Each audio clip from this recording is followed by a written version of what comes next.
Assalamualaikum warahmatullahi wabarakatuh. Saya Fajar Agung Setia Putra, NIM B20140-270 dari kelas G. Oke, hari ini kita akan membahas tentang penentuan harga pelayanan publik. Yang pertama yang kita bahas adalah tugas pokok dari pemerintah adalah memberikan pelayanan kepada masyarakat atau biasa disebut dengan public service. Pemberian pelayanan publik pada dasarnya dibiayai melalui dua sumber, yaitu yang pertama adalah pajak dan yang kedua adalah pembebanan langsung kepada masyarakat sebagai konsumen atas jasa dan barang publik. Kita bahas dulu yang pertama, pajak. Jika pelayanan publik dibiayai dengan pajak, maka setiap wajib pajak harus membayar tanpa mempedulikan apakah dia menikmati secara langsung jasa publik tersebut atau tidak. Hal tersebut dikarenakan pajak merupakan iuran masyarakat kepada negara yang tidak memiliki jasa timbal balik secara langsung yang dapat dinikmati oleh pembayar pajak. Yang kedua, kita bahas yang kedua, yaitu pembebanan langsung kepada masyarakat. Artinya, masyarakat yang membayar yang hanya mereka yang memanfaatkan jasa pelayanan publik tersebut, sedangkan yang tidak menggunakan tidak diwajibkan untuk membayar. Oke, selanjutnya kita akan bahas tentang pelayanan publik yang dapat dijual. Beberapa pelayanan publik yang dapat dibebankan tarif pelayanan, contohnya penyediaan air bersih, transportasi publik, jasa pos dan telekomunikasi, perumahan rakyat, dan lain-lain. Pembebanan tarif pelayanan publik kepada konsumen dapat dibenarkan karena beberapa alasan. Yang pertama, adanya barang privat dan barang publik, dan juga campuran antara barang privat dan barang publik. Kita bahas dulu yang pertama, yaitu barang privat. Barang privat adalah barang kebutuhan masyarakat yang manfaatnya atau manfaat dari barang atau jasa tersebut hanya dinikmati secara individual. Sedangkan yang tidak mengonsumsi atau tidak membelinya, maka tidak dapat menikmati barang atau jasa tersebut. Contohnya, makanan, listrik, telepon. Selanjutnya, barang publik, yaitu barang-barang kebutuhan masyarakat yang manfaatnya dinikmati oleh seluruh masyarakat secara bersama-sama. Contohnya, yang pertama, pertahanan nasional, lalu pengendalian penyakit, itu termasuk di rumah sakit. Dan yang ketiga adalah jasa polisi atau jasa keamanan. Kemudian, campuran antara barang privat dan barang publik.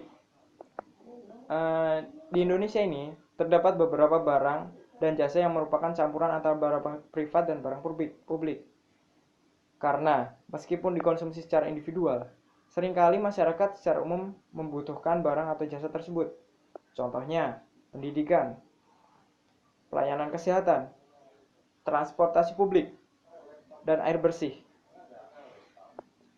Barang-barang tersebut sering disebut dengan merit good.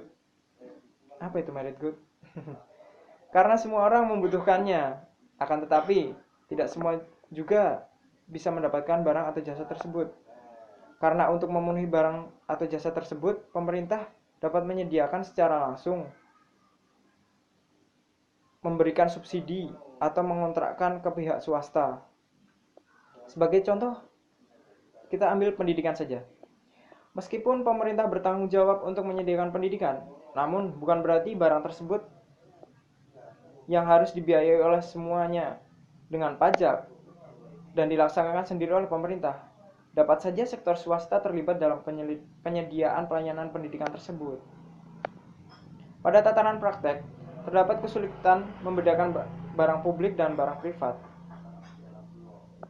Beberapa sebab kesulitan membedakan barang publik dengan barang privat tersebut antara lain, yang pertama, batasan antara barang publik dan barang privat sulit ditentukan.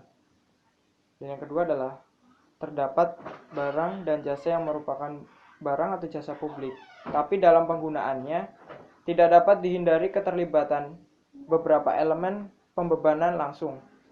Contohnya, yang pertama, Biaya pelayanan medis. Contoh lainnya, tarif obat-obatan dan air.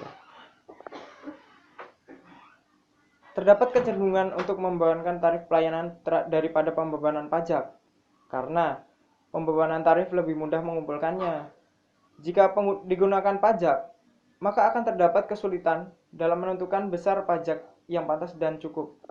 Sedangkan jika digunakan pembebanan tarif, orang harus membayar untuk memperoleh jasa yang diinginkan, dan mungkin bersedia untuk membayar lebih tinggi dibandingkan dengan tarif pajak. Terdapat argumen juga yang menyatakan bahwa pembebanan pada dasarnya demokratis karena orang dapat memilih barang atau apa yang diinginkan mereka, maka mereka akan membayar apa yang tidak diinginkannya, sehingga pola pengeluaran publik dapat diarahkan menurut pilihan mereka.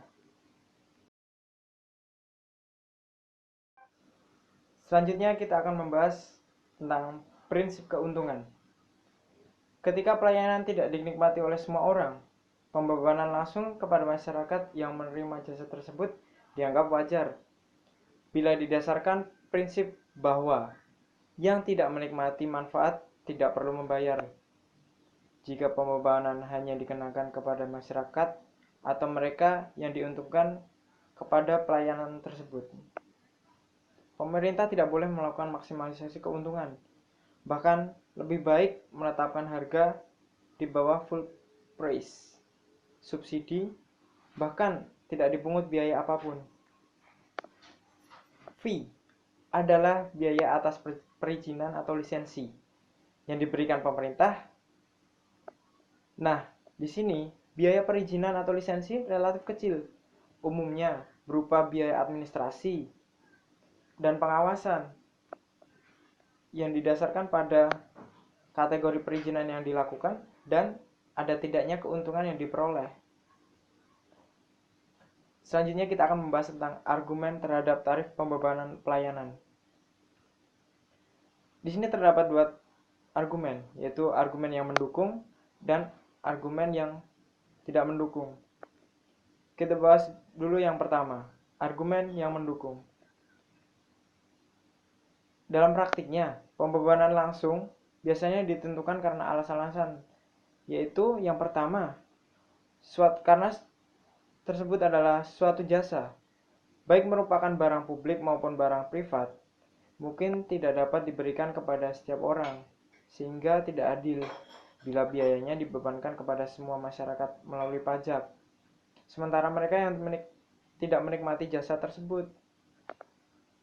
Suatu pelayanan mungkin membutuhkan sumber daya yang mahal atau langka, sehingga konsumsi publik harus didisiplinkan atau hemat. Misalnya, pembebanan terhadap penggunaan air dan obat-obatan medis.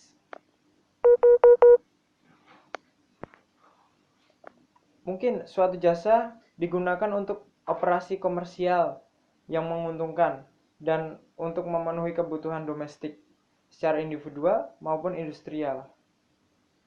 Contohnya air, listrik, dan lain-lain.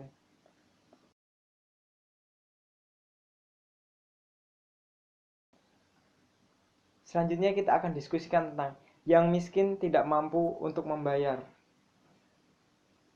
Nah, di sini pendapatan yang lebar, kesenjangan ekonomi, menyebabkan orang miskin tidak mampu membayar pelayanan dasar yang semestinya mereka dapatkan, seperti pendidikan, kesehatan, air bersih, transportasi umum, dan bahkan makanan yang sehat.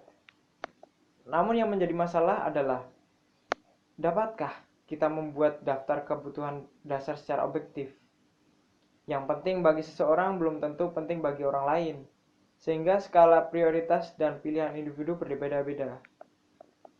Nah, pilihan yang berbeda-beda tersebut membutuhkan perlakuan yang berbeda-beda pula, sehingga pembebanan tarif pelayanan dipandang sesuai dengan pilihan kebutuhan seseorang. Di sini pelayanan publik dapat juga diberikan secara gratis oleh pemerintah. Akan tetapi, penyediaan gratis tersebut akan mempengaruhi pilihan individu. Pemberian beras gratis mungkin tidak pas untuk orang tertentu, karena mungkin ia lebih suka diberi uang untuk membeli pakaian. Keputusan untuk membebankan biaya pelayanan kepada pelanggan harus dikompensasi dengan pemberian subsidi atau pemberian pelayanan gratis. Adanya eksternalisasi, merit good, dan persyaratan legal. Eksternalisasi positif, misalnya tarif pelayanan yang terlalu tinggi, membuat masyarakat tidak terdorong untuk menggunakannya. Demikian juga barang yang dianggap sebagai merit good mungkin lebih baik diberikan secara gratis atau tanpa biaya, seperti pendidikan.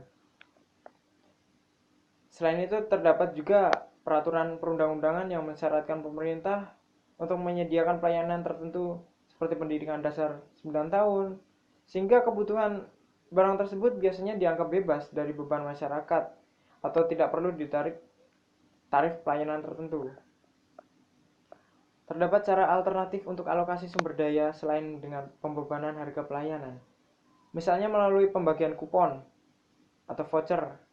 Meskipun metode kupon tersebut menjamin kaum miskin mendapat kesempatan yang sama, akan tetapi sistem kupon tersebut tidak memenuhi fungsi sistem harga dan mudah untuk disalahgunakan. Oke, kita akan bahas tentang prinsip dan praktek pembebanan. Prinsip dan praktek pembebanan sebagian barang atau jasa yang disediakan pemerintah lebih sesuai dibiayai dengan pembebanan tarif. Semakin dekat suatu pelayanan terkait dengan barang privat, semakin sesuai barang tersebut dikenakan tarif. Namun, perlu diingat, batasan diidentifikasi barang privat dan publik kadang sulit dan harus dilakukan dengan dasar tiap pelayanan. Dalam kenyataannya, pelayanan yang gratis secara nominal seringkali sulit dijumpai. Pelayanan yang gratis menyebabkan insentif rendah, sehingga terkadang kualitas pelayanan menjadi sangat rendah. Contoh dalam kehidupan sehari-hari, misalnya pemberian pelayanan kesehatan gratis, biasanya kualitas kurang memuaskan, ya kak? Oke, selanjutnya penetapan harga pelayanan. Jika pemerintah tidak membebankan biaya pelayanan kepada konsumennya, maka pemerintah harus memutuskan beberapa beban yang pantas dan wajar, atau dengan kata lain, beberapa harga pelayanan yang akan ditetapkan. Aturan yang biasa dipakai adalah bahwa beban dihitung sebesar total biaya untuk menyediakan pelayanan tersebut. Akan tetapi, untuk menghitung biaya total tersebut terdapat beberapa kesulitan. Yang pertama, kita tidak tahu secara tepat berapa total biaya untuk menyediakan suatu pelayanan. Oleh karena itu, kita perlu memperhitungkan semua biaya sehingga dapat mengidentifikasikan biaya secara tepat untuk setiap jenis pelayanan. Namun, tidak boleh menjadi pencampur adukan biaya untuk pelayanan yang berbeda, atau harus ada prinsipnya, yang biasa disebut dengan different costs for different purposes. Biaya overhead harus dibebankan secara proporsional terhadap berbagai pelayanan. Selain itu juga diidentifikasikan adanya biaya-biaya lain yang tersembunyi dalam penyediaan pelayanan publik.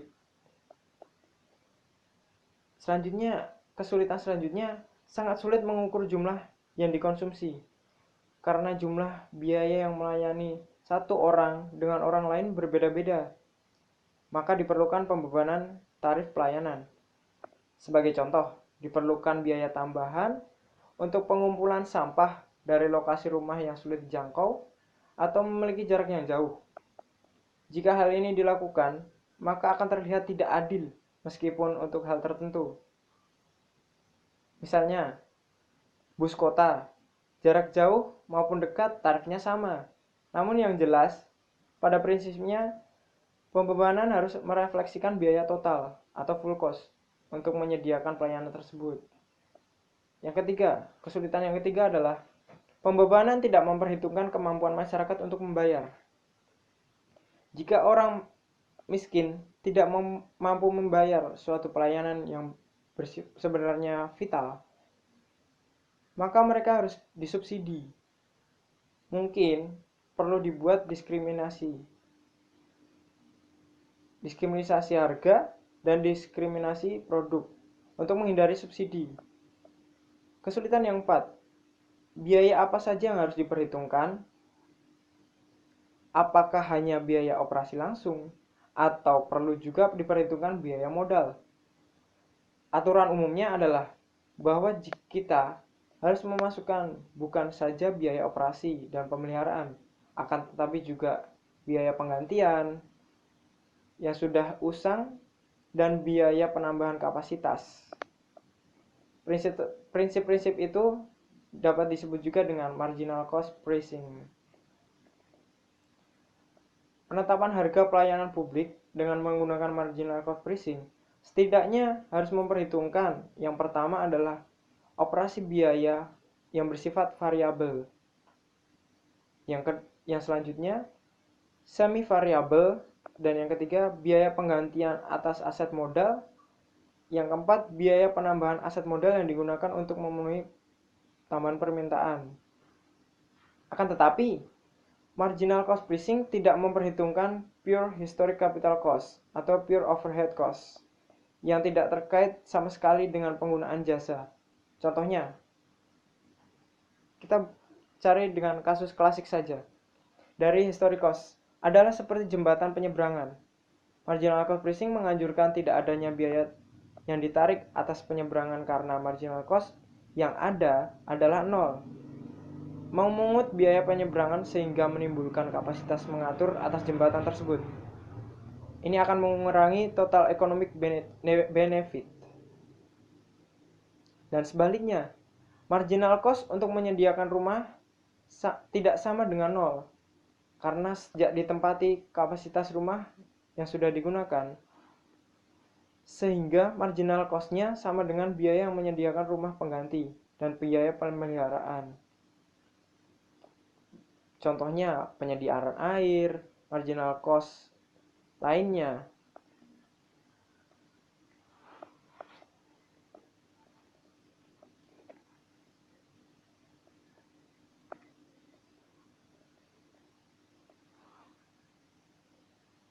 Selanjutnya kita akan bahas tentang taksiran biaya. Penentuan harga dengan teknik apapun yang digunakan pada dasarnya adalah mendasar pada usaha penaksiran biaya yang secara akurat. Hal ini melibatkan beberapa pertimbangan, yaitu yang pertama kali adalah opportunity cost of capital, accounting price, pooling, cadangan inflasi, dan sebagainya. Pelayanan menyebabkan unit kerja harus memiliki data biaya yang akurat agar dapat mengestimasi marginal cost sehingga dapat ditetapkan harga pelayanan yang tepat.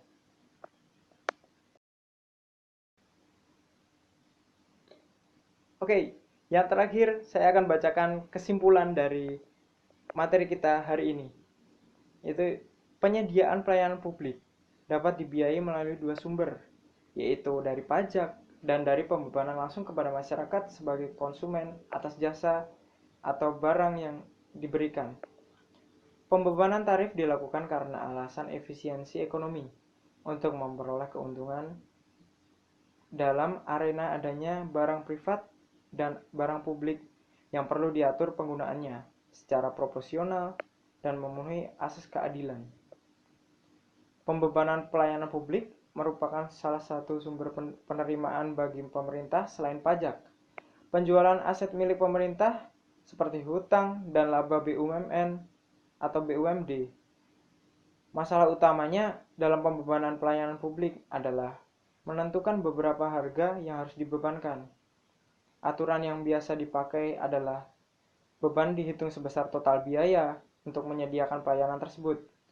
Dalam menentukan harga pelayanan publik juga dianut konsep different cost for different purposes, yaitu membedakan cost untuk pelayanan yang berbeda. Masalah lainnya adalah adanya hidden cost yang menyulitkan dalam mengetahui total cost. Kesulitan untuk menghitung biaya total karena sulit mengukur jumlah yang dikonsumsi dan perbedaan jumlah biaya yang melayani masing-masing orang. Marginal cost pricing menganut prinsip bahwa tarif yang dipungut seharusnya sama dengan biaya yang melayani tambahan konsumen. Oke, demikianlah pertemuan kita hari ini. Saya Fajar Agung Setiaputra. Apabila ada kesalahan, saya mohon maaf sebesar-besarnya. Wassalamualaikum warahmatullahi wabarakatuh.